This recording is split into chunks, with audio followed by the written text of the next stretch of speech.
কুত্তার বাচ্চা, তোর সাহস কি করে হয় সামান্য আমাদের বাসার গেট দারোয়ান হয়ে আমাকে বিয়ে করেছিস? তোর কি যোগ্যতা আছে আমাকে বিয়ে করার মতো? দেখুন, আমি তো আপনাকে বিয়ে করতে চাইনি। আমার মায়ের চিকিৎসার জন্য অনেকগুলো টাকা লাগবে। যখন আঙ্কেলকে বলি টাকার কথা, তখন সে আমাকে শর্ত দেয় যে আপনাকে বিয়ে করতে হবে। এর বিনিময়ে আমার মাকে চিকিৎসা করানোর জন্য যত টাকা লাগবে সব টাকা দেবে। তাই আমি রাজি হয়ে যাই। তোকে আর কি বলবো, সব দোষ বাবার। বাবা কি করে পারলো আমাকে একটা ছোট লোক গেট দারোয়ান ছেলের সঙ্গে বিয়ে দিয়ে দিতে? বাবার কি মাথা পুরোটাই গেছে নাকি? আঙ্কেল যেহেতু আপনাকে আমার সঙ্গে বিয়ে দিয়েছে, নিশ্চয়ই এর মধ্যে কোনো না কোনো কারণ তো লুকিয়ে আছে। হয়েছে, তোকে আর বলতে হবে না। এখন যা আমার চোখের সামনে থেকে সর। তোকে দেখলেই আমার গায়ে রাগ উঠে যাচ্ছে। তোকে কিন্তু কখন কি উল্টাপাল্টা করে ফেলি আমি নিজেও জানি না। কিন্তু আমাদের তো বিয়ে হয়েছে।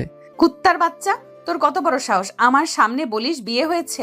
আমি তোকে স্বামী হিসেবে মানি নাই। তুই এখন সর এখান থেকে। আর তোর ভেতরে যদি উল্টাপাল্টা কোনো চিন্তা থেকে থাকে তাহলে ভালোই ভালোই মাথা থেকে ঝেড়ে ফেল, না হলে কিন্তু তোকে জ্যান্ত পুঁতে রাখবো মাটিতে। বুঝেছিস আমার কথা? ঠিক আছে, কিন্তু প্লিজ আঙ্কেলকে কিছু বলবেন না।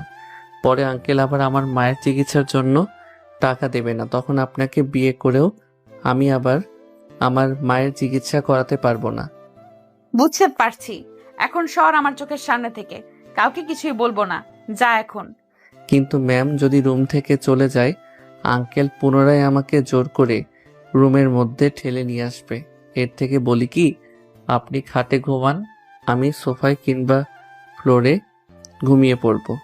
তোর সঙ্গে একই রুমে থাকবো? ইম্পসিবল, এটা কখনোই সম্ভব না। তুই যদি আবার আমার রাতে ঘুমানোর সুযোগ নিয়ে উল্টাপাল্টা কাজ করিস, যদি আবার আমার কাছে আসিস, তখন তো আমি আবার মা হয়ে যাব। আমি এ বয়সে মা হতে চাই না। তুই আমার রুমে থাকবি না, বাকিটা আমি দেখে নেব। বাবা যা ইচ্ছা তাই বলুক, তাতে আমার কিছুই যায় আসে না। তার ইচ্ছেতে নিচু না করে তোকে বিয়ে করেছি, কোনো প্রকার সিন ক্রিয়েট না করে। এখনো তো বাসায় অনেক মানুষজন আছে। এর থেকে বলি কি, যতদিন না ওনারা এই বাড়ি থেকে চলে যাচ্ছে, বাড়িটা ফাঁকা হচ্ছে, ততদিন না হয় আমি আপনার রুমে থাকলাম সকলের সামনে। প্লিজ, লোক দেখানো হলেও স্বামী স্ত্রীর মতো ব্যবহার করুন। তারা চলে গেলে পরে না হয় আমরা আমাদের বিষয়টা মীমাংসা করে নিব। কি মীমাংসা মানে? তোকে তো আমার এক সেকেন্ডও দেখতে ইচ্ছে করে না। তোর সঙ্গে আগামী জীবন কিভাবে পার করব, তোকে ডিভোর্স দিয়ে দেব আমি। আমি আমার উকিল বন্ধুর সঙ্গে কথা বলছি।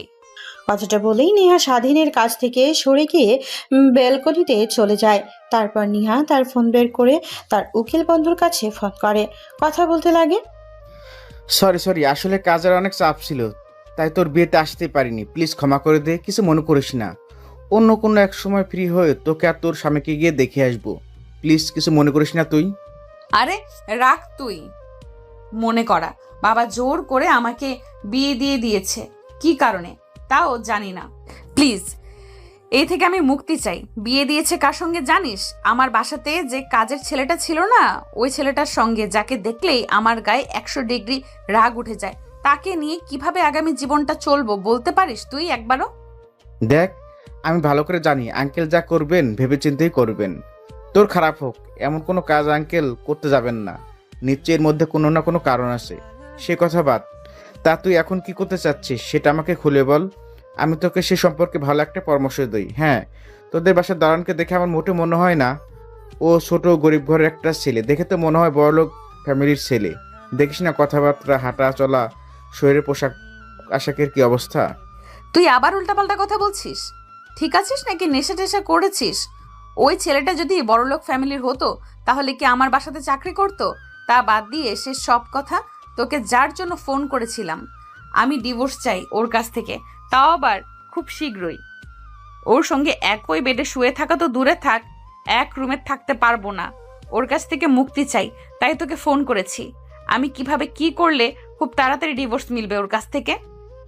দেখ, ডিভোর্স চাইলে তো আর সম্ভব না। ডিভোর্স হাতের মোয়া না। ডিভোর্স হতে গেলে কিছু আইন আছে, এইগুলো ফলো করতে হয়। তোদের তো বিয়ে হয়েছে আজকে, ডিভোর্স নিতে গেলে কমপক্ষে 6 মাস একসাথে থাকতে হবে। এরপর ডিভোর্সের জন্য অ্যাপ্লাই করলে পরবর্তীতে যদি ছেলে কিংবা মেয়ে রাজি না হয় ডিভোর্স অনেকটাই চায় না, কিন্তু টাকা দিলে হয়ে যায়। যত টাকা লাগে তত টাকা দেব, তুই সেটা নিয়ে ভাবিস না। কিন্তু ওর কাছ থেকে আমি আজকে ডিভোর্স চাই, এবং এখনই।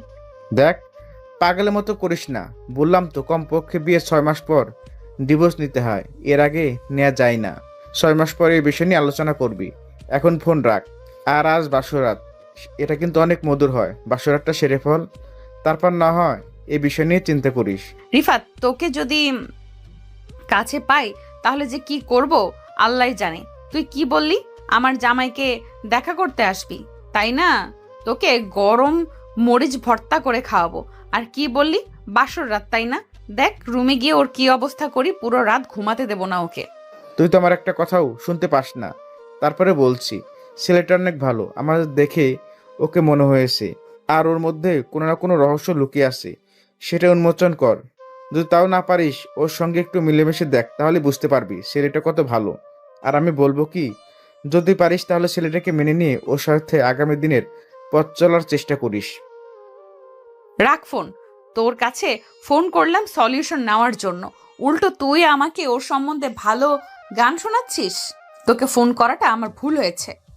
নেহার কথা শুনে ওই পাশ থেকে রিফাত হাসতে লাগে। নেহার আরো রাগ উঠে যায় মাথাতে। নিজের রাগ আর কন্ট্রোল করতে না পেরে নিজের শরীরে থাকা লেহেঙ্গার কোনাটা ফ্লোরে ছুঁড়ে মেরে 2 হাত শক্ত করে নেয়।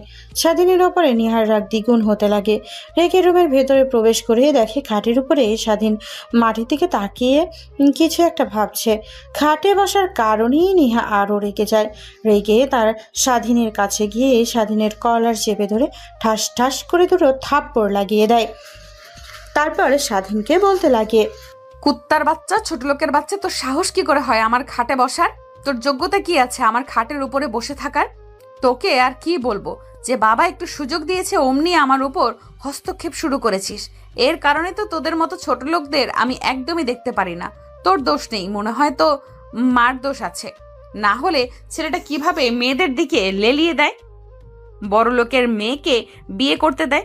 সব অভিনয়। তুই কি বললি? তোর মায়ের অসুখ হয়েছে, তাই না? চিকিৎসা করতে টাকা লাগবে। আচ্ছা, তোর বাবা নেই, এই অল্প বয়সে আমাদের বাসার দারোয়ানের কাজ করিস, এখন আবার টাকা হাতে নেওয়ার জন্য আমার বাবাকে ভুলভাল বোঝাচ্ছিস। আসলে তোর বাবার পরিচয় নেই বুঝি? তোর মা। নেহার কথাটা শেষ না হতেই স্বাধীন নেহার মুখ চেপে ধরে। তারপর নিজের রাগকে আর কন্ট্রোল করতে না পেরে পরে স্বাধীন নেহার গালে ঠাস ঠাস করে 2টা থাপ্পড় লাগিয়ে দেয়।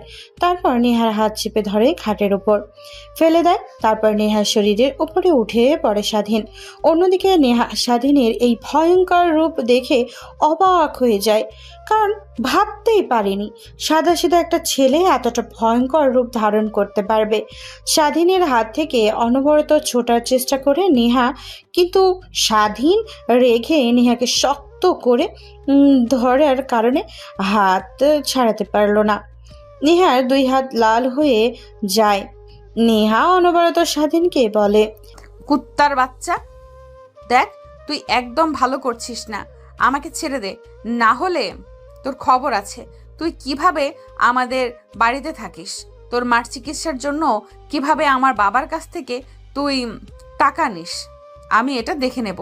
ভালোই ভালোই বলছি, ছেড়ে দে, না হলে। কথাটা শেষ না হতেই স্বাধীন নেহার ঠোঁটের সঙ্গে ঠোঁট লাগিয়ে চুষতে লাগে। অন্যদিকে নেহা স্তব্ধ হয়ে পুতুলের মতো তাকিয়ে থাকে ওপরের দিকে। স্বাধীনের প্রত্যেকটা স্পর্শ কেমন যেন তীক্ষ্ণ লাগে নেহার। অনবরত স্বাধীন কিস করতেছে, প্রত্যেকটা কিসেই নেহা কেঁপে কেঁপে উঠতে লাগে। নিজেকে আর সামলাতে না পেরে স্বাধীনের মাথার পেছন দিয়ে ধরে নিজের সঙ্গে আরো শক্ত করে জড়িয়ে নেয় নেহা। এই প্রথম কোনো ছেলের স্পর্শ পাচ্ছে, তা আবার এত গভীরভাবে। প্রায় 5 মিনিট পর স্বাধীন নেহাকে ছেড়ে দেয়। স্বাধীন আর নেহা দুজনেই হাঁপাচ্ছে যেন, আর কিছুক্ষণ কিস করলেই দুজনেই মারা যেত।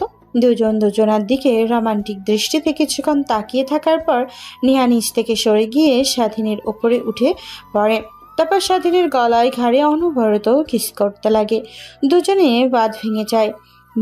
সেই হারিয়ে যায় দুজনের এক ভালোবাসার অতল গভীরে। সেইভাবে ফিরে যায় 2 ঘন্টা। নেহা স্বাধীনের বুকের উপরে শুয়ে থাকে। নেহার চুলগুলো স্বাধীনের মুখের উপরে পড়ছিল। ওভাবেই দুজন ঘুমিয়ে পড়ে। সকালবেলা নেহার ঘুম ভাঙতেই নিজেকে আবিষ্কার করে স্বাধীনের বুকের ওপর। এইটা দেখে অনেকটাই অবাক হয়ে নিজের দিকে তাকাতেই দেখে গায়ে বিন্দুমাত্র কোনো পোশাক নেই। এইটা দেখে জোরে চিল্লানি দিয়ে ওঠে। স্বাধীনের ঘুম ভেঙে যায়। নেহার মুখ চেপে ধরে। আরে পাগল নাকি আপনি এভাবে চিৎকার করছেন? মানুষ তো উল্টাপাল্টা কিছু ভাববে, বলবে সবাই বাসর করে রাতে, এ আবার দেখি ভিন্ন সকালে করছে। স্বাধীনের কথা শুনে নেহা একটু রাগী দৃষ্টিতে তাকায়। স্বাধীন ভয় পেয়ে নেহার মুখ থেকে হাত পুড়িয়ে সরিয়ে ফেলে। তারপর নেহা ঠাস ঠাস করে থাপ্পড় লাগিয়ে দেয় স্বাধীনকে। স্বাধীন তার দুই হাত দিয়ে দুই গাল চেপে ধরে নেহার দিকে অবাক দৃষ্টিতে তাকায়। কুত্তার বাচ্চা, তোর এত বড় সাহস! তুই আমার সঙ্গে রাতে সুযোগ পেয়ে উল্টাপাল্টা কিছু করে ফেলছিস। এর কারণে তোকে এক রুমে নিয়ে থাকতে চাইনি। এখন তো বুঝতে পারলাম তুই সব ছেলের মতোই দেহের পাগল। সুযোগ পেয়ে আমার উপর ঝাঁপিয়ে পড়েছিলি তুই। দেখুন ম্যাম, উল্টাপাল্টা কথা বলবেন না। হ্যাঁ, আপনি আমার মার সম্বন্ধে বাজে কথা বলার কারণে আমি অনেকটা রেগে যাই, তাই আপনাকে কিস করে বসি নিজের অজান্তেই। কিন্তু ছেড়ে দিয়ে ফাঁকে যেতে যাব, ঠিক তখনই আপনি আবার আমাকে আপনার কাছে নিয়ে আসেন। তারপরে কি হলো? হয়েছে, তোকে আর আমার নামে গান গাইতে হবে না। এখন এখান থেকে সর যদি ভালো চাস। আর হ্যাঁ, আজ যা হয়েছে এই বিষয়ে কেউ জানে না, বাহিরে যেন না জানে, ঠিক আছে? যদি জানতে পারে তাহলে তোর একদিন কি আমার একদিন। আর হ্যাঁ, আমি যদি বাবুর মা হই তাহলে তোকে কিন্তু একদম শেষ করে ফেলবো। যেহেতু করে ফেলেছি সেহেতু বাবু হতেও পারে। আপনি একটা পিল খেয়ে নিয়েন, এতে আর কোনো ভয় থাকবে না। হাসি মাখা মুখ নিয়ে কথাটা বলতে স্বাধীন দেখে নেহার রেগে মেগে স্বাধীনকে তেড়ে মারতে আসে। ঠিক তখনই স্বাধীন নেহার দিকে তীক্ষ্ণ চোখে দিয়ে তাকিয়ে বলে, আরে ম্যাম, আমাকে মারার জন্য আপনি অনেক সময় পাবেন। আগে কিছু পরিধান করে নিন। আমি ভালো করে তোর মতলবটা বুঝতে পেরেছি। সবাই আপনাকে আর আপনার বাবাকে বাজে কথা বলার আগে আমাকে বলবে, কারণ আপনার নামের সঙ্গে এখন আমার নাম জড়িয়ে আছে। ম্যাডাম, ও সরি, মিসেস নেহা। কুত্তার বাচ্চা, তোর সাহস কি করে হয় আমার নাম বলে ডাকার? এই জন্যই বলছি তুই আমাকে বিয়ে করেছিস যেন আমার নাম ধরে ডাকতে পারিস, আমার বাবাকে ভুলভাল বুঝিয়ে। কথাটা বলেই যেই নেহা স্বাধীনের গালে থাপ্পড় দিতে যাবে ঠিক তখনই নেহার দুই হাত ধরে ফেলে স্বাধীন। তারপর নিজের দিকে নিয়ে এসে নেহাকে তার সঙ্গে একত্র করে নেয়। অন্যদিকে নেহা অনবরত ছোটার চেষ্টা করে, কিন্তু স্বাধীন নেহাকে কিস করার সঙ্গে সঙ্গে নেহা চুপ হয়ে যায়। একটু পর যখন স্বাধীন নেহাকে ছেড়ে দেয়, নেহা স্বাধীনকে উদ্দেশ্য করে কিছু বলতে যাবে, তার আগে নেহার কোনো কথা না শুনে সোজা স্বাধীন নেহার ওয়াশরুমে চলে যায়। অন্যদিকে নেহা এই পাশ ওই পাশ তাকিয়ে দেখে তার লেহেঙ্গা আর শাড়ি ফ্লোরে পড়ে আছে। তারপর সেই পোশাক পরিধান করে নিয়ে খাটের উপরে বসে হাত রাখতেই হাতে পিচ্ছিল কিছু একটা অনুভব করে। নেহা ওইদিকে তাকাতেই দেখে রক্ত। এইটা দেখে অনেক লজ্জা পায়, তাই তড়িঘড়ি করে বিছানার চাদরটা সরিয়ে অন্য একটা বিছানার চাদর পেরে দেয়। তারপর স্বাধীনের ওয়াশরুম থেকে বের হয়ে আসার অপেক্ষা করতে লাগে। একটু পর স্বাধীন ওয়াশরুমের দরজা হালকা খুলে মাথা বের করে নেহাকে উদ্দেশ্য করে বলে, এই যে মিসেস নেহা, ওইখানে দেখেন একটা ব্যাগ আছে, আঙ্কেল দিয়েছিল, ওইটাতে জামা কাপড় আছে। আমার ব্যাগটা একটু দিবেন প্লিজ। নেহা স্বাধীনের কথা শুনে অন্য পাশ ফিরে তাকায়। ঠিক তখনই স্বাধীন বুঝতে পারে এইভাবে বললেই নেহা দিবে না, তাই কথা উল্টিয়ে স্বাধীন পুনরায় বলে, সরি মিসেস নেহা বলার কারণে। ম্যাম প্লিজ আমাকে ওই প্যাকেটটা দিবেন, আমার জামা কাপড় আছে, দিলে অনেক উপকৃত হতাম। না হলে আমাকে আবার আপনার সামনে উলঙ্গ হয়ে আসতে হবে।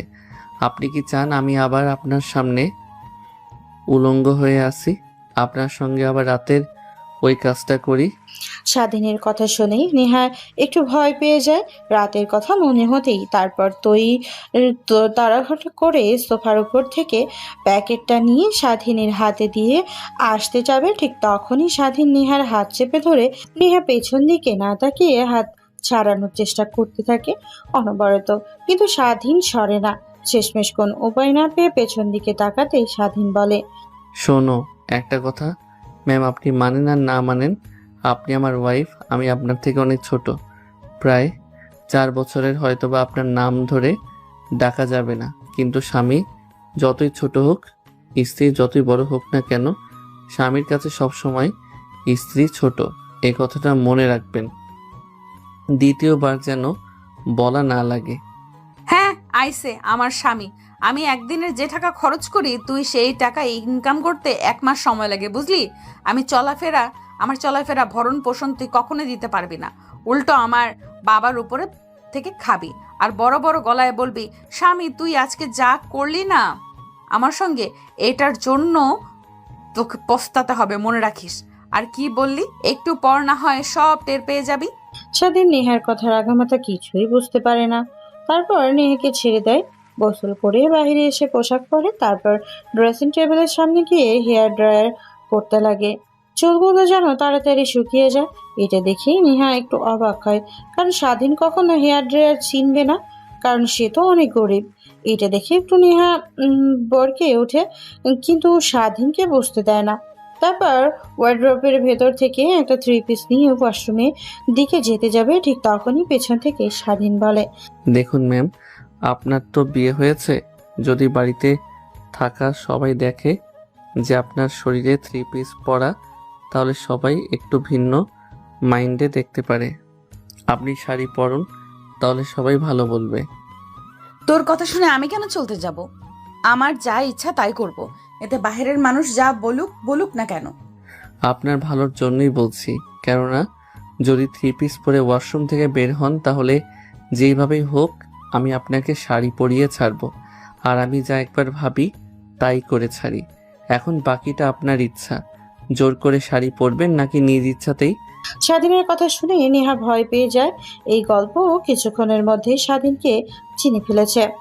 হাড়ে হাড়ে যা বলে তাই করবে, তাই ভয় পেয়ে নেহা পুনরায় ওয়ার্ড্রোব কাছে যায়। তারপর 3 পিস রেখে একটা শাড়ি নিয়ে ওয়াশরুমে চলে যায়। প্রায় 30 মিনিট পর ওয়াশরুম থেকে বের হয়ে স্বাধীন নেহার দিকে তাকিয়ে অবাক হয়ে যায়। স্বাধীনকে অবাক হয়ে তার দিকে তাকাতে দেখে নেহা বলে, কিরে, তুই অমন ভাবে তাকিয়ে আছিস কেন? আসলে আমি শাড়ি পরতে পারি না, তাই শুধু ব্লাউজ পরে বের হয়েছি। তুই একটু আমাকে শাড়ি পরিয়ে দিত। এত বড় মেয়ে হয়ে গেছেন আর শাড়ি পরতে পারেন না? হ্যাঁ, আসলেই আমি শাড়ি পরতে পারি না। আমি ছোটবেলা থেকেই শুধু 3 পিস আর ছেলেদের মতো জিন্স প্যান্ট আর শার্ট পরে বাইরে দিয়ে ঘুরে করেছি। এখন এত কথা না বলে শাড়ি পরিয়ে দিবি কিনা বল, না হলে আমি মাকে ডাক দিয়েছি। আচ্ছা ওয়েট, শাশুড়ি মাকে ডাকতে হবে না, আমি শাড়ি পরিয়ে দিচ্ছি আপনাকে। কথাটা বলে স্বাধীন নেহার কাছে গিয়ে নেহার হাত থেকে শাড়ি নিয়ে পরিয়ে দিতে লাগে। কুচিগুলো যে ভেতরে ঢুকাতে যাবে, ঠিক তখনই নাভিতে স্বাধীনের হাত স্পর্শ করলে নেহা কেঁপে ওঠে। ঠিক তখনই স্বাধীন নেহার দিকে তাকায়, দেখে চোখ বন্ধ করে ওপরের দিকে তাকিয়ে আছে। স্বাধীনের মনে একটু দুষ্ট বুদ্ধি আসে, তাই নেহার নাভিতে একটা চিমটি দিয়ে ওঠে। ঠিক তখনই নেহাল ধ্যান ভেঙে যায়। স্বাধীনের দিকে তাকাতেই রাগী দৃষ্টিতে, তারপর মাথাতে আলতো করে একটা থাপ্পড় দিয়ে নেহা ড্রেসিং টেবিলের সামনে চলে যায়। তারপর তার নিজের চুল হেয়ার ড্রায়ার করতে লাগে। স্বাধীন যে খাটের উপরে শুয়ে পড়ে, তারপর নেহাকে উদ্দেশ্য করে প্রশ্ন করে, রুমের ভিতরে কেউ এসেছিল কি? স্বাধীনের কথা শুনে নেহা ভ্রু কুঁচকে তাকাতেই তারপর নেহা বলে, না, কেউ আসেনি। তাহলে বেডের চাদরটা কেমন যেন চেঞ্জ লাগছে। আপনি কি পরিবর্তন করেছেন নাকি? স্বাধীনের কথা শুনি নেহা স্বাধীনের দিকে রাগিয়ে দৃষ্টিতে দেখে, তারপর বলতে লাগে, রাতে তো আমাকে পেয়ে পশুদের মতো খুবলে খুবলে খেয়েছিস। পুরো বেডে রক্ত যেটা লেগেছিল, যদি কেউ এসে দেখে তাহলে কি মনে করবে, তাই পরিবর্তন করে ফেলেছি। কথাটা বলে নেহা পুনরায় তার চুল শুকাতে লাগে। অন্যদিকে স্বাধীন বেডে শুয়েছিল। ঠিক তখনই দরজায় কেউ এসে কড়া নাড়ে। স্বাধীন বেড থেকে উঠে দরজা খুলে দিয়ে দেখে এই বাসার কাজের মেয়ে। দরজা খুলতে স্বাধীনকে দেখতে পেয়ে কাজের মেয়েটা ছলছল দৃষ্টিতে তাকিয়ে বলে, আপনাকে আর নেহা ম্যামকে সবাই নিচে ডাকছে, খাবার টেবিলে আপনাদের জন্য সবাই অপেক্ষা করছে। আচ্ছা যাও, আমরা একটু পরে আসছি।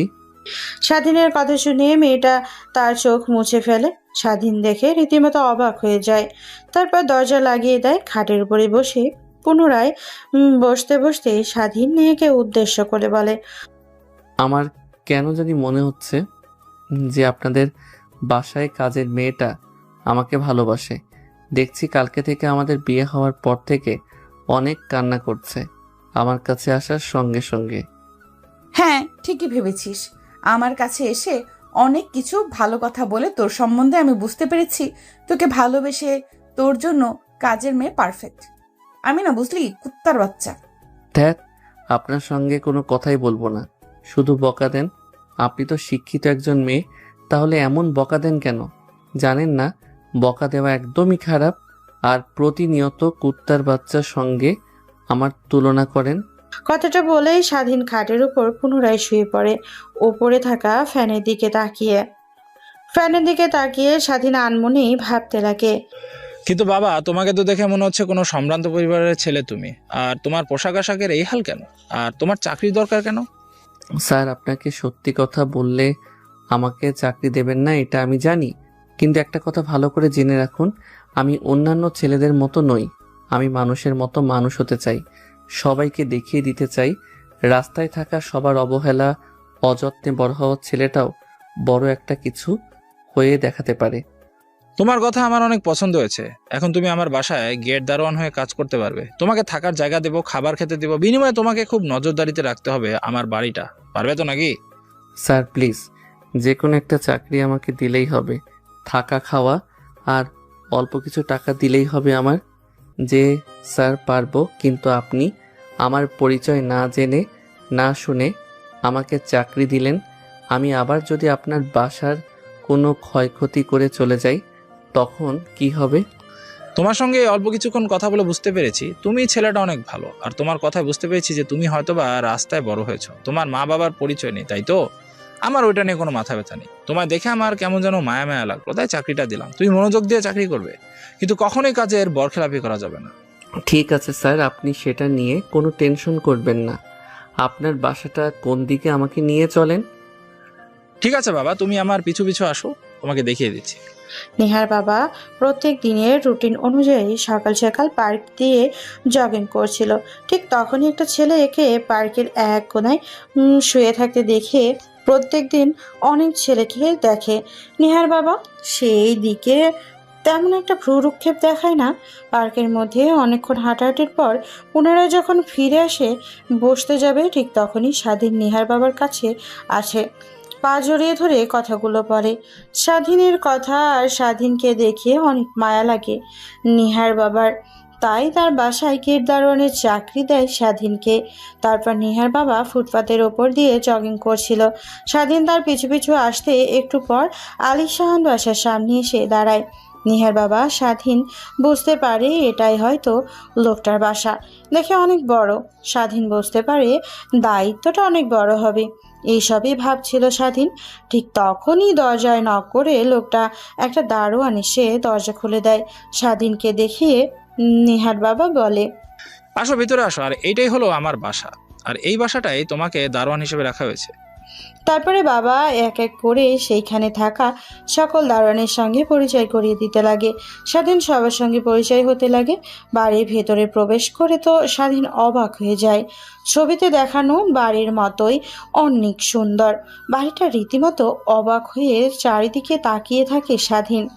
স্বাধীনকে বাড়ির দিকে অবাক হয়ে তাকিয়ে থাকা দেখে নিহার বাবা বলে, এইটাই হলো আমার বাসা, অনেক বড়। আগে থেকেই 4 জন গেট দারোয়ান রয়েছে, তারপরেও তোমাকে রাখলাম। তোমার কাজ মাঝে মাঝে গেটে গিয়ে দারোয়ানি খুলবে, আবার এই যে দেখছো ফুল গাছগুলো, এটা সব যত্ন নেবে, যেন মনে না যায় আমার মেয়ে কিন্তু অনেক স্বাদের ফুল গাছ এগুলো। আর ওই পাশে সকল কাজের লোক, সবার জন্য কোথাকার ব্যবস্থা আছে, ওইখানে গিয়ে দেখো তোমার ফাঁকা কোনো রুমটা আছে, ওই রুমে উঠে যাও। আর হয়তো তুমি এর আগে কোথাও থাকতে, তাই না? জি স্যার, থাকতাম বস্তিতে, কিন্তু আগুন লেগে সব পুড়ে গিয়েছে, কিছুই নেই, শুধু এই গায়ে থাকা পোশাক ব্যতীত। স্বাধীনের কথা শুনে অবাক মায়া লাগে নিহার বাবার। তাই নিহার বাবা তার পকেট থেকে 10,000 টাকা বের করে স্বাধীনের দিকে এগিয়ে দিয়ে বলেন, এই নাও, এখানে 10,000 টাকা আছে, তুমি এই 10,000 টাকা দিয়ে তোমার পছন্দ মতো পোশাক আশাক কিনে নিবে। আর হ্যাঁ, একটা কথা বলি, আমার মেয়ে কিন্তু অপরিষ্কার পোশাক একদমই দেখতে পারে না, আর আমার মেয়ে কিন্তু অনেক রাগী আর বদমেজাজি। তোমাকে আগে থেকে সতর্ক করে দিলাম, ওর থেকে দূরে দূরে থাকার চেষ্টা করবে। আমার বাসায় অনেক কাজের লোক ওর কারণে চলে গেছে, বুঝতে পেরেছো? এখন যাও, বাইরে শপিং মল থেকে পোশাক আশাক কিনে নিয়ে তারপর তোমার রুমে যাও, আর খাবারের সময় হলে সময় মতো তোমার রুমে খাবার পৌঁছে যাবে। নিহার বাবার হাত থেকে স্বাধীন টাকাগুলো নিয়ে নেয়। নিহার বাবাকে অনেক কৃতজ্ঞ দেখাতে লাগে। শেষমেশে স্বাধীন টাকাগুলো নিয়ে বাসার বাইরে চলে যায়। তারপর ফুটপাত থেকে কিছু জামাকাপড় কিনে নেয়। অবশিষ্ট স্বাধীনের কাছে 3,000 টাকা থাকে। সে দিয়ে আরও অনেক কিছু কিনে নেয়। তারপরে সেই সব নিয়ে সোজা বাড়িতে চলে আসছে। তারপর ওই বাসার কাজের লোকদের থাকার জন্য কোয়ার্টারে গিয়ে একটা রুম দেখে ফাঁকা ওই রুমে উঠে পড়ে স্বাধীন। বিকেলবেলা স্বাধীন দেখতে পায় ফুল গাছের নিচে অনেক ঘাস জমেছে। এইটা দেখে স্বাধীন গিয়ে ফুল গাছের নিচ থেকে ঘাস উঠাতে লাগে। ঠিক তখনই পেছন থেকে নেহা এসে স্বাধীনের কলার চেপে ধরে, দাঁড় করায়। স্বাধীন দেখতে তো অবাক হয়ে যায়। কে আপনি? আর আমার কলার চেপে ধরলেন কেন? আমি আপনার কি ক্ষতি করেছি? কথাটা বলেই নেহা তার পায়ে থেকে স্যান্ডেল খুলে স্বাধীনকে মারতে লাগে। এটা দেখে সেখানে থাকা একটা লোক দৌড়ে এসে নেহা ম্যামের উদ্দেশ্যে বলে, আরে মা, বাদ দাও, এই ছেলেটা নতুন, তোমার বাবা রেখেছে দারোয়ান হিসেবে, পাশাপাশি এই বাগানটা দেখাশোনা করার জন্য। আর তোমাকে চিনতে পারেনি, তাই হয়তো তোমাকে এই উদ্ভট প্রশ্ন করেছে। তুমি ওকে ক্ষমা করে দাও। হ্যাঁ, ও তাহলে তুই নতুন? যা, এবারের মতো তোকে মাফ করে দিলাম, কিন্তু নেক্সট টাইম থেকে তুই একদমই আমার এই ফুল গাছের কাছাকাছি আসবি না। আর আমাকে দেখতে পেলে তুই তখনই আমাকে সালাম দিবি, বুঝলি? না হলে কিন্তু তোর খবর আছে। কিন্তু ম্যাম, আমাকে তো আঙ্কেল এই বাগান দেখাশোনা করার জন্য রেখেছে, পাশাপাশি রাতের বেলার দারোয়ান হিসেবে। আমি বাগান দেখাশোনা না করলে কে করবে? স্বাধীনের মুখ থেকে নেহা তার বাবাকে আঙ্কেল ডাক শুনে অনেকটা রেগে যায়। রাগে স্বাধীনকে পুনরায় ঠাস ঠাস করে 3টে থাপ্পড় লাগিয়ে দেয়। তারপর নেহা পুনরায় স্বাধীনকে বলতে লাগে, কুত্তার বাচ্চা, তোর সাহস কি করে হয় আমার বাবাকে আঙ্কেল বলার? তুই কাজের ছেলে, আমার বাবাকে স্যার বলে ডাকবি, আঙ্কেল না, বুঝতে পারলি? আর হ্যাঁ, আমার ফুল গাছ দেখাশোনা করবি, কিন্তু একটা কাজ যদি মরে যায় তাহলে কিন্তু তোর খবর আছে, বুঝলি? ঠিক আছে ম্যাম, আমি আপনার ফুল গাছগুলো যথাযথ চর্চা করব। এটা নিয়ে আপনার ভাবতে হবে না একদমই। তারপর নেহা ওইখান থেকে আর এক মুহূর্ত না দাঁড়িয়ে থেকে পুনরায় বড় বাসার ভেতরে ঢুকে যায়। স্বাধীন গাছগুলো চর্চা করতে লাগে। এভাবে কেটে যায় বেশ কয়েকটা দিন। স্বাধীনতার মন দিয়ে কাজ করতে রাতে দিনে বেলা বাগান পরিচর্যা করে। আর প্রত্যেকটা দিন নিহার বাবা যখন জগিং করতে যায় তখন স্বাধীন নিহার বাবার পিছু পিছু যায়। হঠাৎ একদিন জগিং করছিল নিহার বাবা। স্বাধীন পিছু পিছু পানির বোতল আর একটা ছোট্ট ব্যাগ নিয়ে আসছিল। ঠিক তখনই নিহার বাবা তার বুকের বাম পাশে ধরে মাটিতে লুটিয়ে পড়ে। এটা দেখে স্বাধীন দৌড়ে সে নেহার বাবাকে কোলে তুলে নেয়। তারপরে অনবরত ডাকতে লাগে, আঙ্কেল, কি হয়েছে আপনার? আপনি এমনভাবে মাটিতে শুয়ে পড়লেন কেন? প্লিজ কথা বলেন, কথা বলছেন না কেন? কিন্তু নেহার বাবার কোনো রেসপন্স পায় না। স্বাধীন এটা দেখে আরও অনেক ভয় পেয়ে যায়। ঠিক তখনই নেহার বাবা সেখানে রেখে স্বাধীন একটা রিক্সা ডাকতে যায়। রিক্সা নিয়ে নেহার বাবাকে রিক্সায় করে সোজা হসপিটালে নিয়ে চলে যায়। হসপিটালে ঢুকে স্বাধীন ডাক্তারকে ডাকতে লাগে। ডাক্তার এসে নেহার বাবাকে দেখে আইসিইউতে ভর্তি করে। অনবরত আইসিইউ রুমের সামনে স্বাধীন পায়চারি করতে লাগে। আইসিইউ রুমের মধ্যে অপারেশন চলছে। প্রায় 2 ঘন্টা পর আইসিইউ রুমের মধ্যে থেকে একটা ডাক্তার বের হয়। স্বাধীন দৌড়ে ডাক্তারের কাছে গিয়ে বলে, ডাক্তার, এখন আঙ্কেল কেমন আছে? এখন রোগী একদমই বিপদমুক্ত আছে, কিন্তু সময় মতো না নিয়ে আসলে হয়তো তাকে বাঁচানো যেত না। হার্ট স্ট্রোক করেছিল, যদি 5-6 মিনিট পর যদি আনা হতো তাহলে তাকে আর বাঁচানো যেত না। চিন্তার কারণ নেই, এখন বিপদমুক্ত আছে। আপনি ওনার বাড়ির সকলকে ফোন করে এখানে আসতে বলেন। জি ডাক্তার সাহেব, আসতে বলছি, কিন্তু আপনি কি আঙ্কেলকে চেনেন? হ্যাঁ, চিনব না কেন? পাগলের মতো কি বলো তুমি? ইনি হলো আমাদের এই হসপিটালের মালিক, আর তুমি বলছো আমি চিনব না? আচ্ছা ওয়েট, তোমার ফোন করে কাউকে আসতে বলতে হবে না, আমি সবাইকে ফোন করে হসপিটালে আসতে বলছি। কথাটা বলে ডাক্তার স্বাধীনের সামনে থেকে চলে যায়। স্বাধীন সেইখানে আর না দাঁড়িয়ে সামনে থাকা চেয়ারে গিয়ে বসে পড়ে। সেভাবে পেরিয়ে যায় 20 মিনিট। হঠাৎ কেউ একজন এসে স্বাধীনের কলার চেপে ধরে দাঁড় করে দেওয়ালের সঙ্গে ধরে বলতে লাগে, কুত্তার বাচ্চা, তোর এত বড় সাহস আমার বাবাকে মারতে চেয়েছিলি? আমি বাবাকে কত করে বললাম তোমার অনেক শত্রু আসবা, সে হয়তো হতে পারে তাদেরই কোনো এক ছেলে স্বাধীন, কিন্তু আমার কথা তো শুনলই না। তুই আমার বাবাকে মারতে নিয়েছিলি, কিন্তু আবার হসপিটালে ভর্তি করেছিস কেন? আমার বাবার মৃত্যুর পর যেন আমরা তোকে সন্দেহ না করি, তাই তো? কিন্তু কি দেখলে?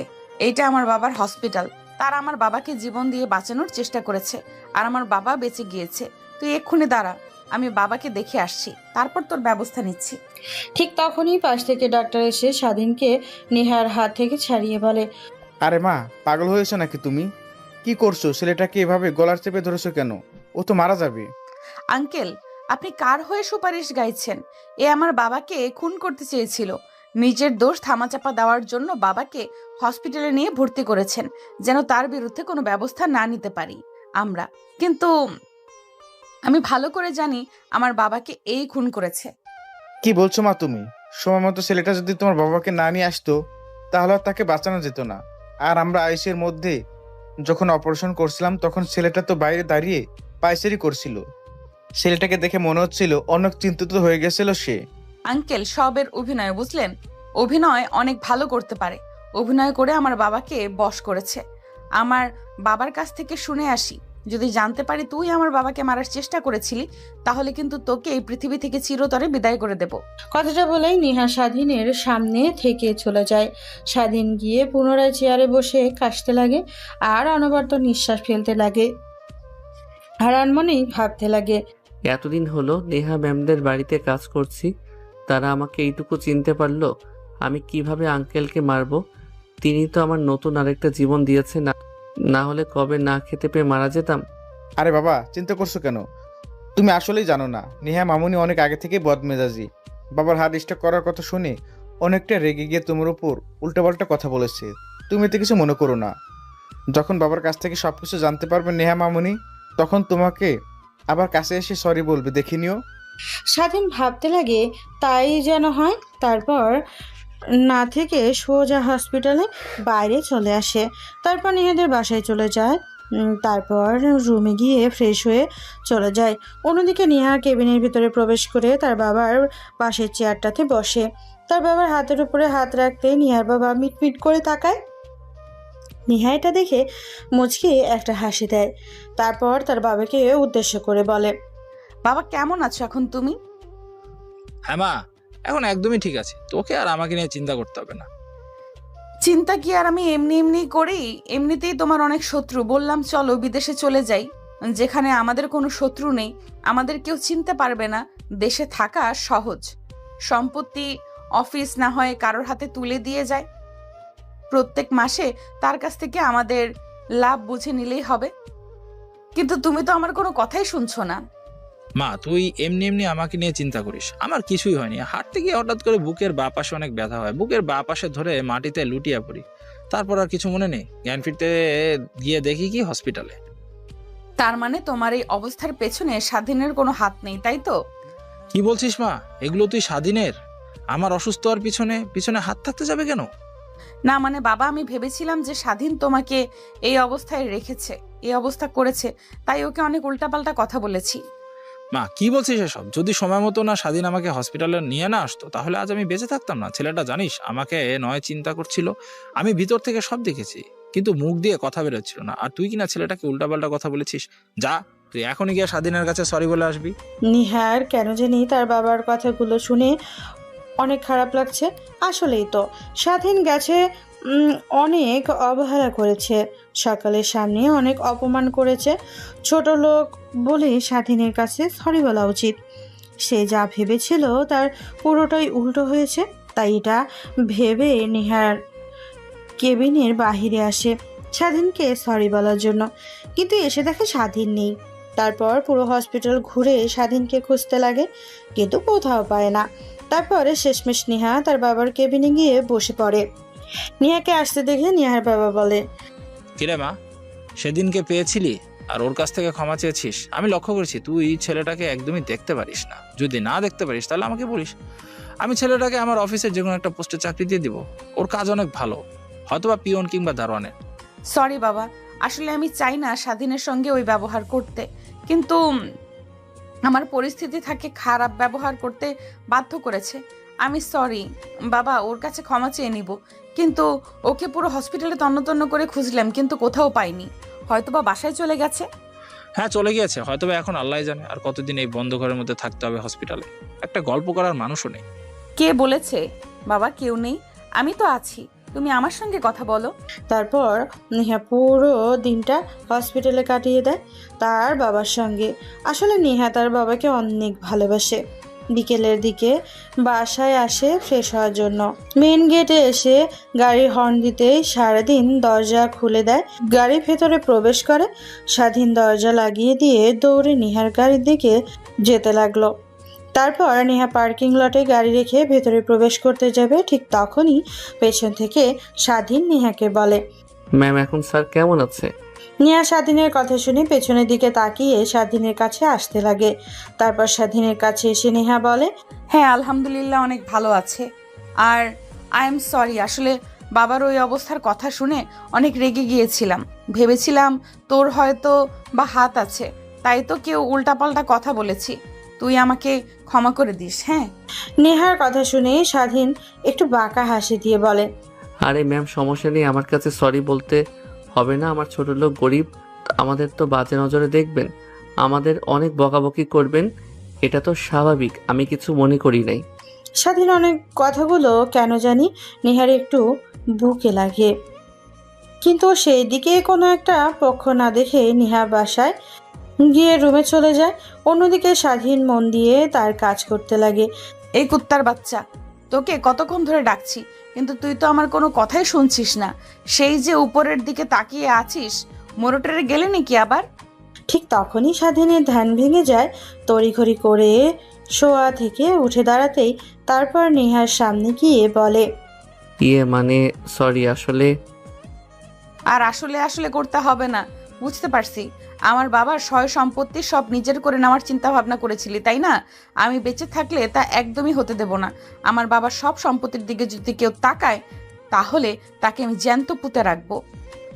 ম্যাম, আমি গরিব, স্টোর থেকে কখনো মা বাবার আদর কি জিনিস তা পাইনি। মানুষের লাথিগুতা অনেক কথা শুনে বড় হয়েছি, কখনো কারোর প্রতিবাদ করতে পারিনি।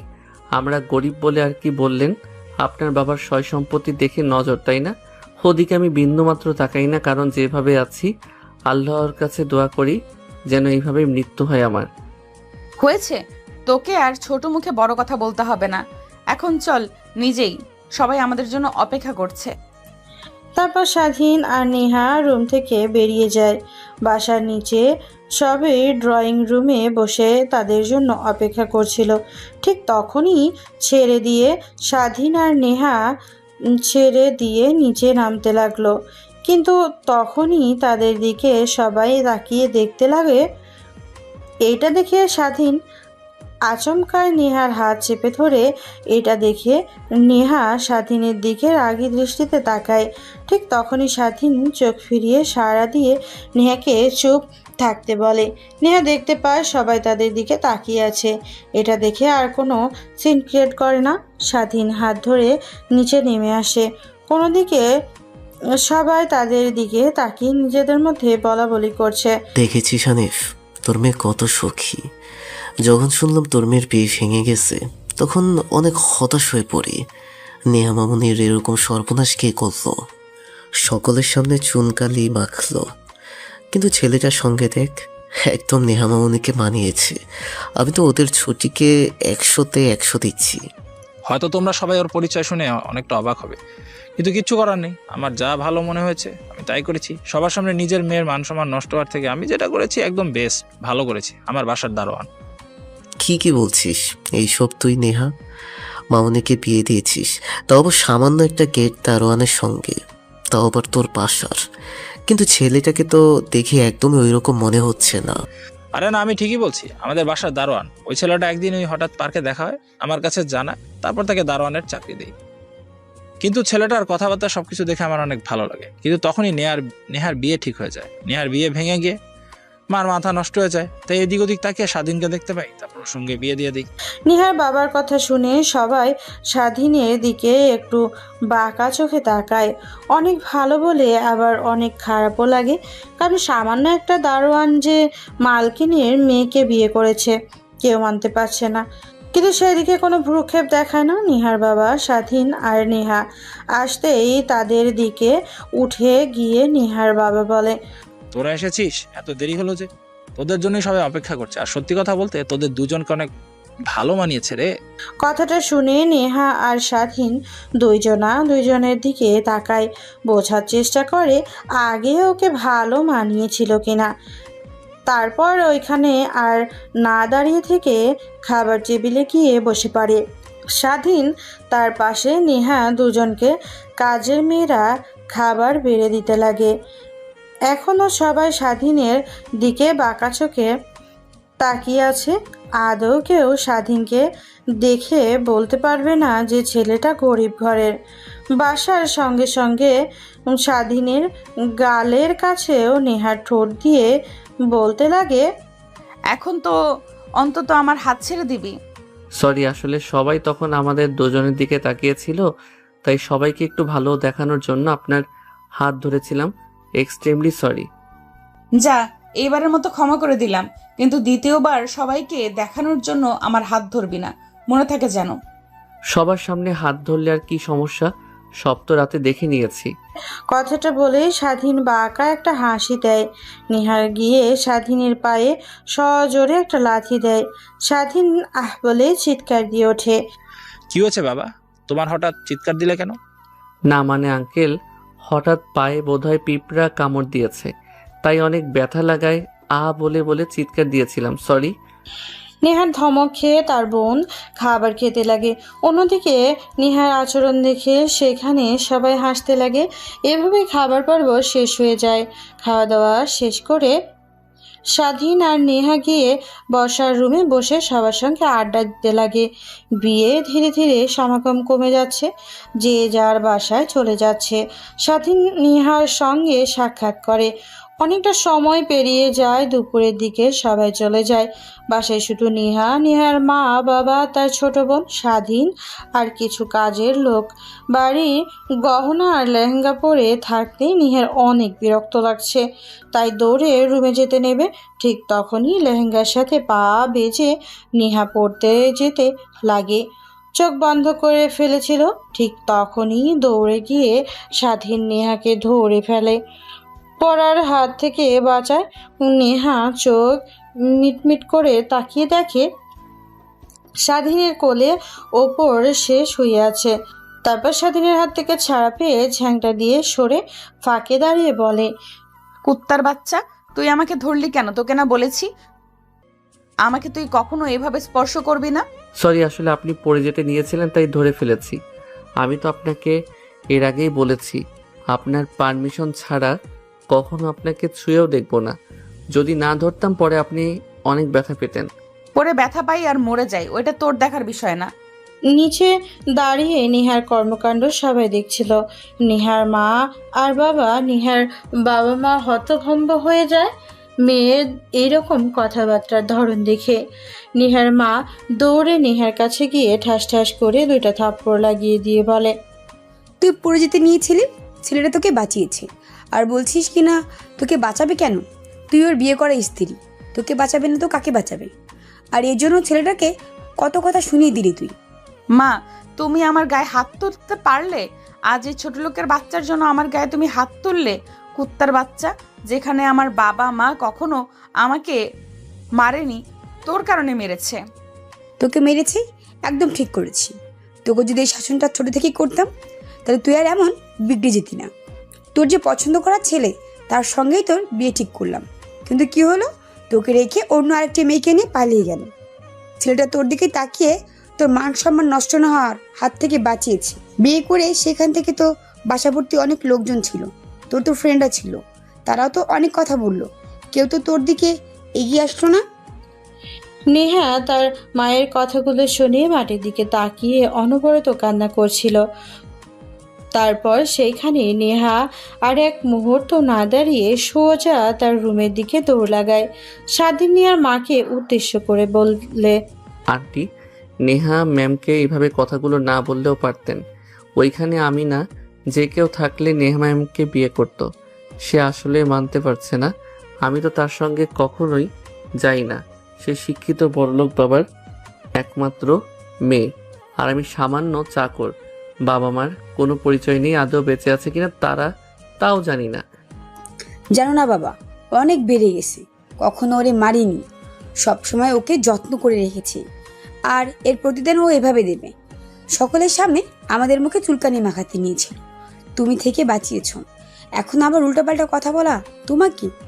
তারপর স্বাধীন নেহার মাকে বুঝাতে লাগে। সেইখানে আর না দাঁড়িয়ে নিচে বসার রুমে এসে বসে কথা বলতে লাগে। কথা বলার এক পর্যায়ে স্বাধীন বলে ওঠে, আমি বলি কি আন্টি, নেহা ম্যাম যেহেতু আমাকে মানতে পারছে না, তাহলে আমাকে যেন ডিভোর্স দিয়ে দেয়। আমি একটা না একটা ব্যবস্থা করে নেব। আর আঙ্কেল, আপনার অফিসে গিয়ে যে কোনো একটা পোস্টে চাকরি হবে আমার, কিন্তু শিক্ষাগত যোগ্যতা আছে। এবার ইন্টার ফার্স্ট ইয়ারে পড়ছি। কি বলছো সব বাবা? ডিভোর্স দিয়ে দিব কেন তোমাকে? আমার মেয়ে বিয়ে করেছে, তোমার সঙ্গেই বাকিরা জীবন থাকবে। আমার মেয়েকে কিভাবে ম্যানেজ করবে সেটা তুমি জানো। এসব কথা বলবে না। আর তুমি ইন্টার ফার্স্ট ইয়ারে পড়েছো মানে তোমাকে তো দেখি একদমই মনে হয় না লেখাপড়া করো। সারাক্ষণ তো বাসায় থাকো, রাতে একটা দারোয়ানি করো, সময় পেলে দেখি কোথায় যেন তুমি যাচ্ছ কাঁধে ব্যাগ নিয়ে। কখনো প্রশ্ন করিনি, হয়তোবা তুমি অন্য আর একটা কাজ করছো। আমাদের বাসা তোমার কাজ পছন্দ হয়নি, তাই ভেবেছি। আসলে আঙ্কেল, প্রত্যেক রবিবারে আমাকে ছুটি দিতেন না। ওই দিন আমি কলেজ যেতাম। এখান থেকে যে 10 কিলোমিটার গেলে যে একটা কলেজ আছে, ওই কলেজটাতে। কি বলছো তুমি? ওই কলেজে তো নেহা পড়ে। তা কখনো দেখা হয়নি ওর সঙ্গে? না তো আঙ্কেল, কখনো তো দেখা হয়নি। শুধু একবার একটু দেখেছিলাম। নেহা ম্যাম কলেজের গেটের সামনে দাঁড়িয়ে বন্ধুদের সঙ্গে আড্ডা দিচ্ছে। আমি তেমন একটা কিছু ভাবিনি। আর আমি তো যেতাম কলেজে ক্লাস করতে, পাশাপাশি বন্ধুদের কাছ থেকে 1 সপ্তাহের নোট কালেক্ট করে নিয়ে আসতাম। আর প্রত্যেক দিন রাতের বেলা একটু একটু করে পড়তাম। আসলেই বাবা, তুমি অনেক জ্ঞানী একটা ছেলে। না হলে কখনোই এত কিছু একটা ছেলে একা পারবে না। তোমার পিছে আমরা আছি, ভেবো না তোমাকে ছেড়ে দেবো। আমার মেয়ে যদি তোমাকে নাও মানে, আমরা কিন্তু তোমাকে আমার মেয়ের জামাই হিসেবে মেনে নিয়েছি। লেখাপড়া করো, আর আমার অফিসের দায়িত্বটা কিন্তু তোমাকেই বুঝে নিতে হবে। কি বলছেন আঙ্কেল এগুলো?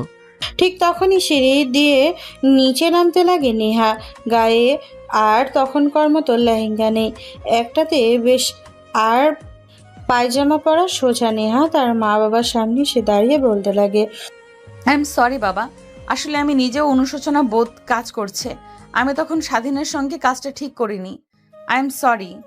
কথাটা বলে নেহা পুনরায় তার রুমে চলে যায়। স্বাধীন হতভম্ব হয়ে যায়, কারণ এখনো ভাবতেও পারেনি নেহা এসে তাকে সরি বলবে। এটা দেখে নেহার বাবা আর মা দুজনেই হাসতে হাসতে স্বাধীনকে উদ্দেশ্য করে বলে, পাগলি মেয়ে একটা। বাবা, তুমি পারবে আমার মেয়েটাকে সামলাতে, আর ওকে নিয়ে বাকিটা পথ চলতে। আমি ভালো করেই জানি, শুধু তুমি তোমার বউকে কিভাবে মানাবে, মানিয়ে নাও। আর আমাদের মেয়ে কিন্তু অনেক সরল সোজা, আর হ্যাঁ, একটুতেই রেগে যায়। ও রাগ অনেক তোমার আন্টির মতো। কি আমি রাগি? তাই না? ওয়েট, দেখাচ্ছি। কথাটা বলেই নেহার মা নেহার বাবাকে মারতে লাগে। এটা দেখে নেহার বাবা আর স্বাধীন হাসতে লাগে। নেহার বাবা এক পর্যায়ে বলতে লাগে, আরে জামাই, আমাকে তো বাঁচাও তোমার শাশুড়ি মার হাত থেকে। বললাম না রাগি দেখেছো? কি রাগ? শুধু বলেছি রাখি, এটুকুতে আমার এই হালাত। আরো যদি কিছু বলতাম তাহলে আমাকে যে কি করতো। স্বাধীন নেহার মা আর বাবার কর্মকাণ্ড দেখে হাসতে লাগে। সেখানে আর না থেকে সোজা নেহার রুমের দিকে অগ্রসর হয়। দরজায় এসে কড়া নাড়তে দরজার ওই পাশ থেকে নেহা বলে, দরজা খোলা আছে, ভেতরে আসেন। স্বাধীন আর কোনো প্রশ্ন না করে নেহার রুমে প্রবেশ করে দেখে নেহা খাটের উপরে উপুর হয়ে শুয়ে থেকে কান্না করছে। স্বাধীন গিয়ে সোফায় বসে পড়ে, উপরের দিকে তাকিয়ে স্বস্তির একটা নিঃশ্বাস ফেলে। স্বাধীন বলতে লাগে, আই এম সরি ম্যাম। আসলে তখন আপনাকে ওইভাবে ধরা আমার উচিত হয়নি। এতে যে কেউ রেগে যেতে পারে। আপনি তো আমার স্ত্রী। ও সরি, আমাকে তো মানে না স্বামী হিসেবে, সেটা নাই বলি। আসলে ঠিকই বলেছেন আপনি। আমি আপনার যোগ্য না, দেখতে অতটা ভালো না। আবার আমার মা বাবার পরিচয় নেই। সামান্য একটা কাজের ছেলে, পড়াশোনা কখনো করিনি। আমার সঙ্গে আপনার একদমই মানায় না। বন্ধু বান্ধবীদের সঙ্গে আড্ডা দিতে গেলে আপনাকে প্রতিনিয়ত আমাকে নিয়ে কথা শুনতে হবে। আমি বলি কি, আপনি আমাকে ডিভোর্স দিয়ে দেন।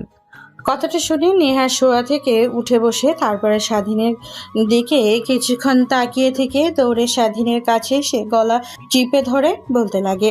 কুত্তার বাচ্চা, তুই এখন চাচ্ছিস যে আমার মা বাবার কাছ থেকে আমি আরো কথা শুনে নেই, তাই না? তোকে ডিভোর্স দিয়ে দেই। এটা আবার আমার মা বাবা যদি শুনতে পারে যে আমি তোকে ডিভোর্স দিয়েছি, তাহলে আমাকে তো বাসা থেকে তাড়িয়ে দেবে। আমার বাবা মাকে তো তুই বশ করে নিয়েছিস। আমার কোনো কথাই বিশ্বাস করছে না, যেন আমি তাদের নিয়েই না। আরে ম্যাম, গলা থেকে হাতটা সরান, দম আটকে মারা যাব। স্বাধীনের কথা শুনে নেহা স্বাধীনের গলা থেকে হাত সরাতে কাশতে লাগে। এটা দেখে নেহা তার টি টেবিলের ওপর থেকে পানির গ্লাসটা নিয়ে স্বাধীনের দিকে এগিয়ে দেয়। স্বাধীন নেহার হাত থেকে পানির গ্লাসটা নিয়ে ঢকঢক করে খেয়ে গ্লাসটা সাবার করে দেয়। তারপর নেহাকে বলে, আচ্ছা ঠিক আছে, আমি আপনাকে ডিভোর্স দিয়ে দিব। উকিলের সঙ্গে কথা বলে আপনি দয়া করে কালকে আমার সঙ্গে কোর্টে কি যাবেন? আচ্ছা ঠিক আছে, তা আমি যাব, কিন্তু আমাকে তো সবাই চেনে। কোর্টের প্রত্যেকটা উকিল তো যদি বাবাকে বলে দেয় এই বিষয়টা, তাহলে তো আবার বাবা জানতে পারলে আমাকে আবার অনেক কথা শোনাবে। তার থেকে আমার একটা বন্ধু আছে যে উকিল, ওর সঙ্গে আমি কথা বলছি। তারপর নেহা তার বন্ধুকে ফোন করে বেলকনিতে চলে গিয়ে কথা বলতে লাগে। স্বাধীন সেখানেই বসে থাকে আর ভাবতে লাগে, আল্লাহ, তোমার কাছে কি আমি এই যে পৃথিবীতে এসেছিলাম, জন্মের পর থেকে ফুটপাতে মানুষের লাথি কুত্তা খেয়ে বড় হয়েছি, শেষমেশ একটা পরিবার পেলাম যে কিনা মা বাবার মতো যত্ন করে তারপর দিয়ে দিলে, কিন্তু আমাকে সে মানে না। কথাটা ভাবতেই স্বাধীনের চোখ দিয়ে এক ফোঁটা পানি গড়িয়ে পড়ল। ঠিক তখনই নেহা রুমে প্রবেশ করে। এটা দেখে স্বাধীন তড়িঘড়ি করে তার চোখ মুছে নেয়। নেহা খাটের উপরে বসে ফোনটা খাটে ছুঁড়ে মেরে এটা দেখে স্বাধীন অনেকটাই ভয় পেয়ে যায়। আমার উকিল বন্ধুর কাছে ফোন করেছিলাম, সে বলল আমাদের যেভাবেই হোক 6 মাস একসঙ্গে থাকতে হবে। তারপর যদি মনে হয় যে ডিভোর্স লাগবে তাহলে ডিভোর্স দিতে পারবো, এর আগে না, যেহেতু সদ্যই আমাদের বিয়ে হয়েছে। এখন কি করবেন ম্যাম? এখন আর কি করার, তোকে মেনে নিতে হবে আর 6টা মাস একসঙ্গে থাকতে হবে। তারপর না হয় তোকে ডিভোর্স দিয়ে দিব। এর আগে তো পারছি না। তুই একটা কাজ কর, আমাদের মধ্যে সম্পর্কটা যেমনই হোক, বাহিরে যেন কেউ তা জানতে না পারে। মা বাবার সামনে আমি অভিনয় করব, তুই আমার সঙ্গে একই রকম অভিনয় করে চলবি। এখন যা রুম থেকে, তোর রুমে গিয়ে যা যা দরকার তা এই রুমে নিয়ে আয়। তোকে আর এখানে থাকতে হবে না, এখানেই থাকিস। আর আমি থাকবো খাটের উপরে, আর তুই মেঝেতে শুয়ে থাকবি, ঠিক আছে? যদি মানতে পারিস তাহলে আসবি, না হলে থাক, দরকার নেই। ঠিক আছে ম্যাম। কথাটা বলে যেই স্বাধীন পড়তে যাবে ঠিক তখনই দরজায় সে কেউ নক করে।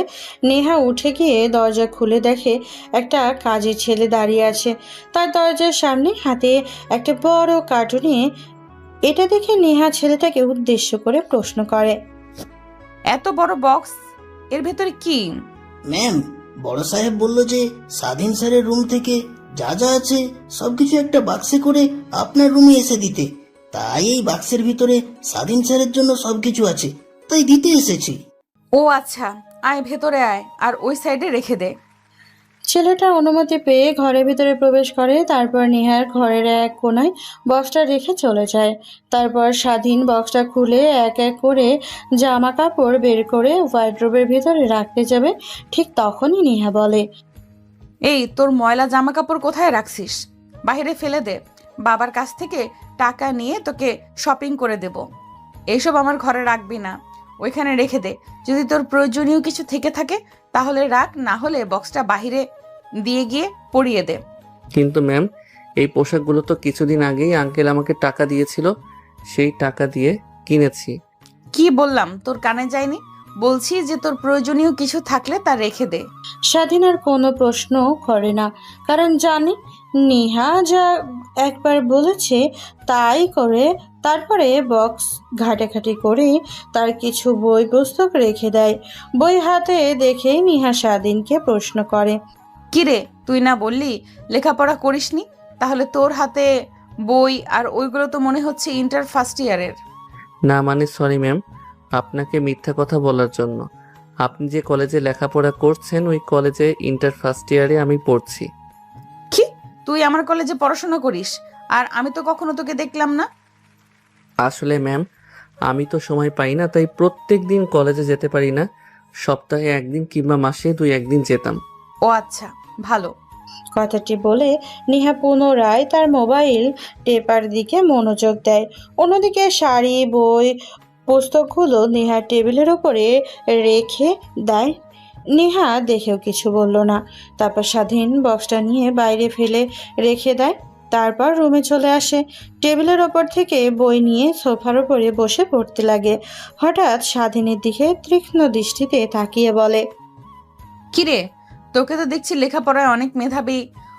হয়তো সময় না পেলেও এত ভালো লেখাপড়া কি করে করছিস তুই?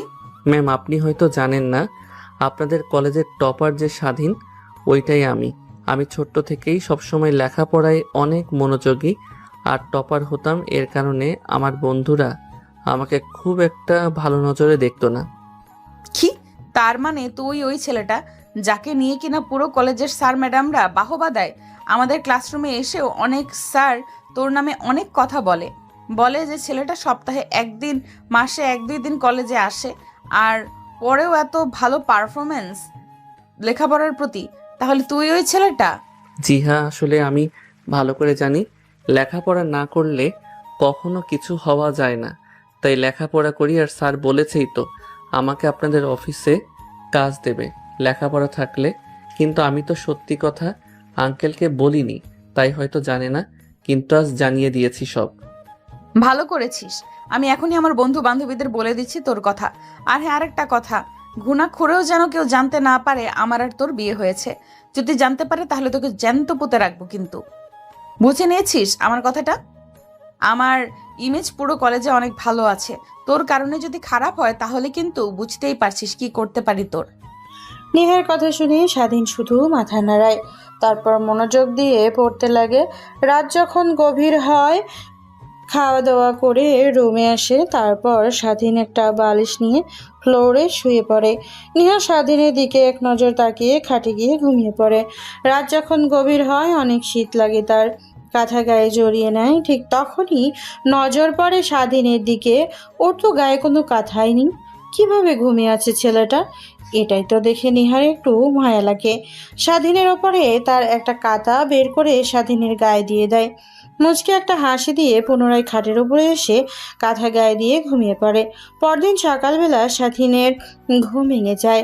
অনেক সকালে ঘুম ভেঙে শরীরের উপরে কাঁথা থাকে অনেকটাই হকচকিয়ে যায়। বুঝতে পারে নির্ঘাত নেহা ম্যাডাম দিয়েছে, তাছাড়া আর কে দেবে। তারপর বালিশটা আর কথাটা জড়িয়ে খাটের উপরে রেখে ওয়াশরুমে চলে যায়। তারপর ফ্রেশ হয়ে অজু করে বাহিরে বের হয়ে আসে। ভাবতেই নেহাকে ডাক দেবে কি দেবে না, যেই ভাবা সেই কাজ। নেহার কাছে গিয়ে ডাকতে লাগে, কিন্তু কোনো সাড়া শব্দ পায় না। তারপর নেহার শরীরে হাত দিয়ে ধাক্কা দিয়ে ডাকতে লাগে। ঠিক তখনই নেহা ঘুম ভেঙে যায়। রেগে স্বাধীনকে ঠাস ঠাস করে থাপ্পড় লাগিয়ে দিয়ে বলে, তোকে ভালো ভেবেছিলাম ওই দিনের রেগে আমার উপর ঝাঁপে ঝাঁপে পড়েছিলি, কিন্তু তোর তো চরিত্রে সমস্যা আছে।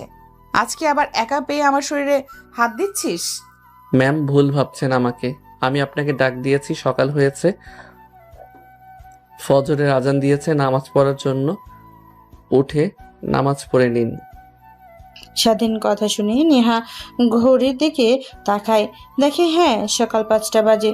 স্বাধীন সেখানে আর না দাঁড়িয়ে সোজা রুম থেকে বেরিয়ে মসজিদে চলে যায় নামাজ পড়ার জন্য।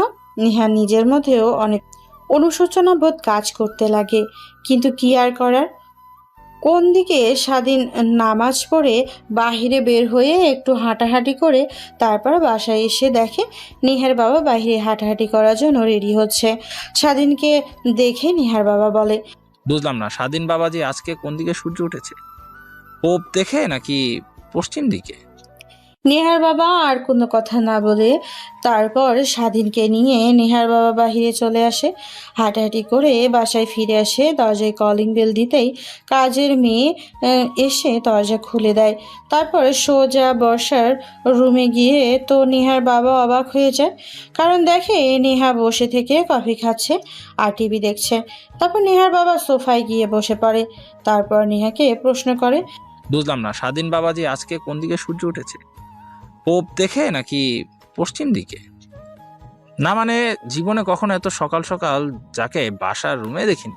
তাকে আবার দেখছি বসার রুমে বসে থেকে কফি খাচ্ছে আর টিভি দেখছে। অনেকটা অবাক হচ্ছি, তাই তোমাকে একটু প্রশ্ন করলাম। নিহা বুঝতে পারে তাকে উদ্দেশ্য করে কথাগুলো বলেছে তার বাবা।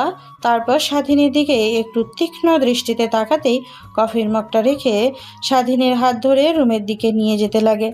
এটা দেখে স্বাধীন অবাক হয়ে যায়। নিহার বাবা তার ব্যতিক্রম হয় না। তারপর নিহা স্বাধীনকে ধরে রুমে নিয়ে আসে, দরজা লাগিয়ে দিয়ে স্বাধীনের হাত থেকে তার হাত ছাড়িয়ে নেয়। আরে রাতে তোকে বললাম মনে নেই যে সবার সামনে অভিনয় করব যেন তারা মনে করে আমরা নিজেদের মধ্যে অনেক সুখী আছি? এটা ধর অভিনয়ের একটা অংশ ছিল। স্বাধীন নেহার কথা শুনে বাঁকা একটা হাসি দেয়। তারপর সোফায় গিয়ে বসে পড়ে। নেহার মোবাইল নিয়ে বেলকনিতে চলে যায়। স্বাধীন বই বের করে পড়তে লাগে। এভাবে ব্রেকফাস্ট করে সময় হয়ে যায়। দরজায় এসে কাজের মেয়ে নক করতে স্বাধীনের নেহা চলে যায় নিচে খাবার টেবিলে। তারপর খাওয়া দাওয়া শেষ করে রুমে আসতেই নেহা স্বাধীনকে উদ্দেশ্য করে বলে, চল তোকে নিয়ে শপিং মলে যাব, তোর তো জামা কাপড় কিছুই নেই। তারপর নেহা পোশাক পরিবর্তন করার জন্য তার গা থেকে থ্রি পিসটা খুলে ফেলে। স্বাধীন এটা দেখে বড় বড় চোখ করে তাকায়। নেহার শরীরে শুধুমাত্র একটা ব্রা আছে। স্বাধীন নেহার দিক থেকে চোখ সরিয়ে নামিয়ে নেয়। নেহা স্বাধীনের দিকে তাকিয়ে বলে, এত অভিনয় করতে হবে না। আরেকদিন রাতে কি করেছিস আমার সঙ্গে তুই হয়তো ভুলে গেছিস, আমি ভুলিনি। সবকিছু তো দেখেই ফেলেছিস, তাহলে আজ আবার তো অভিনয় করছিস কেন? স্বাধীন আর কোনো প্রশ্ন করে না। তারপর নেহার পোশাক পরিবর্তন করে একটা প্যান্ট আর শার্ট পরে নেয়। এটা দেখে স্বাধীনের অনেকটাই রাগ উঠে যায়। একটা মেয়ে কখনোই এসব পড়তে পারে না। স্বাধীনের কথাগুলো কেন জানি নেহার অনেক ভালো লাগে। তারপর থ্রি পিস পরে নেয়। বাসা থেকে গাড়ি নিয়ে বেরিয়ে যায় শপিংয়ের উদ্দেশ্যে। শপিং মলে গিয়ে নেহা স্বাধীন নিয়ে তার পছন্দ মতো জামা কাপড় কিনে দিতে লাগে। অন্যদিকে স্বাধীন তার পছন্দ মতো জামা কাপড় কিনে দিতে লাগে নেহাকে। অনেকক্ষণ ধরে শপিং করার পর রেস্টুরেন্টে গিয়ে খাওয়া দাওয়া করে বাসায় চলে আসে। এইভাবে কেটে যায় 2 মাস। রাতের বেলা সবাই খাবার খাচ্ছিল, ঠিক তখনই নেহার বমি বমি ভাব হয়। নেহা দৌড়ে চলে যায় বেসিংয়ের দিকে। নেহার মা চলে যায় তার দিকে।